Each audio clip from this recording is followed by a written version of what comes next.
Baik, pada kesempatan kali ini saya akan mempresentasikan mengenai proposal penelitian mengenai kesenjangan sosial terhadap kasta Dalit di India. Yang menjadi pembahasan yang ada dalam proposal kali ini berikut.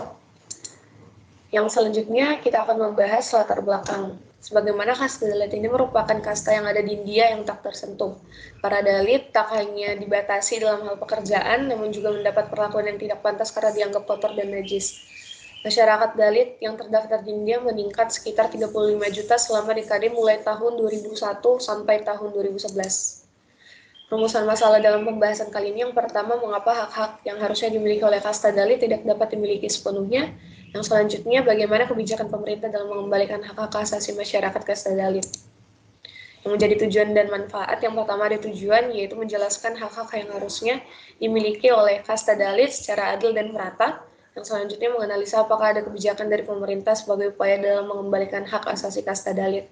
Yang selanjutnya itu manfaat, memberikan wawasan tentang sistem kasta yang diberlakukan di India terhadap masyarakatnya serta tentang terjadinya diskriminasi terhadap kasta kelas bawah. Yang selanjutnya yaitu menjadikan tulisan ini sebagai sumber referensi atau pengetahuan, bahkan dijadikan referensi dalam penelitian selanjutnya. Yang menjadi tinjauan pustaka pada proposal ini yang pertama yaitu jurnal dari institusi minoritas dan struktur sosial di India yang berfokus pada pembahasan mengenai segala bentuk institusi dan struktur sosial yang berlaku di India, mulai dari membahas bentuk negara hingga pemerintahannya, dan juga membahas tentang agama dan institusi minoritasnya. Yang selanjutnya itu artikel Minority Right Home, yang mana artikel ini menjelaskan secara singkat mengenai latar belakang kasta Dalit, yang mana dalam artikel ini dijelaskan bahwa Dalit artinya tertindas, rusak, dan hancur, atau bahkan sampai ya dianggap kehilangan identitasnya di tengah masyarakat. Juga dalam artikel ini disebutkan bahwa Dalit sebagai untouchable atau tak tersentuh. Yang selanjutnya artikel mengenai kasta Dalit, kasta yang haram disentuh di India, dan juga bukti buruknya sistem kasta. Artikel ini menjelaskan dalam tulisannya bahwa sebenarnya kasta Dalit sebagai out of caste karena tidak diakui keberadaannya oleh masyarakat kasta lain. Artikel ini juga menyebutkan beberapa hal yang menjadi perlakuan tersebut sebagai suatu bentuk diskriminasi terhadap kasta Dalit. Yang selanjutnya yaitu buku yang berjudul Dalit Studies, yang menjelaskan bahwa Dalit sebagai kasta terendah mendapat perlakuan yang tidak pantas atau mengalami diskriminasi yang tak hanya dalam konteks sosial, namun buku ini mengatakan bahwa dari aspek politik pun mereka mendapat tindakan diskriminasi. Yang selanjutnya jurnal yang berjudul History of the Indian Caste System and its Impact on India Today. Jurnal ini menjelaskan bahwa sistem kasta di India secara historis merupakan salah satu dimensi utama di mana orang-orang di India secara sosial membedakan suatu kelas, agama, wilayah, suku, jenis kelamin, dan bahasa.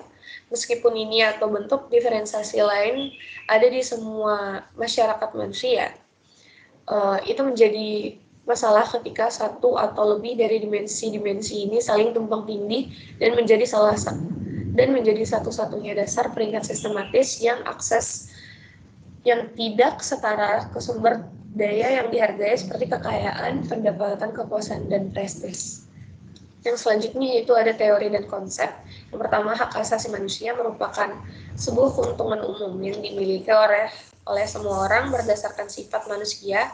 Bahkan dapat dikatakan bahwa hak asasi manusia adalah hak radikal dan hak bebas yang menandakan setiap manusia telah menerimanya dari Tuhan tanpa memandang suku, ras, bahasa, kondisi sosial, dan sejauh mana kompetensi dan kemampuan pribadi yang dimiliki oleh manusia.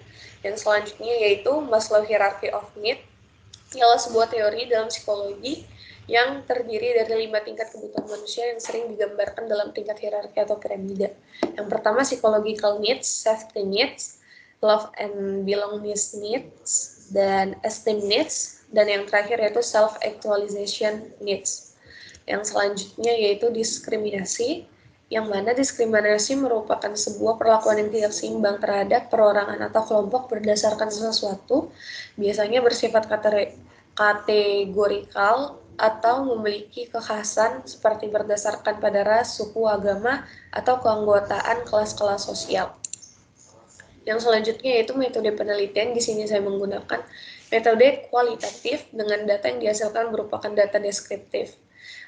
Saya memilih metode kualitatif ini karena dinilai lebih peka dalam menjelaskan secara rinci mengenai permasalahan kesenjangan sosial terhadap kasta Dalit, serta mengarahkan peneliti untuk mendapatkan data yang berhubungan dengan permasalahan dalam proposal.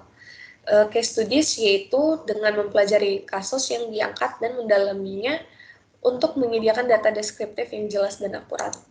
Yang selanjutnya itu teknik pengumpulan data. Teknik pengumpulan data yang saya gunakan yaitu menggunakan studi literatur, yang mana di sini saya menggunakan 5 literatur seperti jurnal, buku, dan website, kemudian dikorelasikan dan diolah agar dapat menjadi data yang mudah dipahami. Dan sumber data yang saya gunakan dalam proposal ini, yang pertama ada data sekunder berupa website resmi dan juga data tersier atau dari jurnal serta buku. Baik, sekian dari presentasi saya pada hari ini. Terima kasih.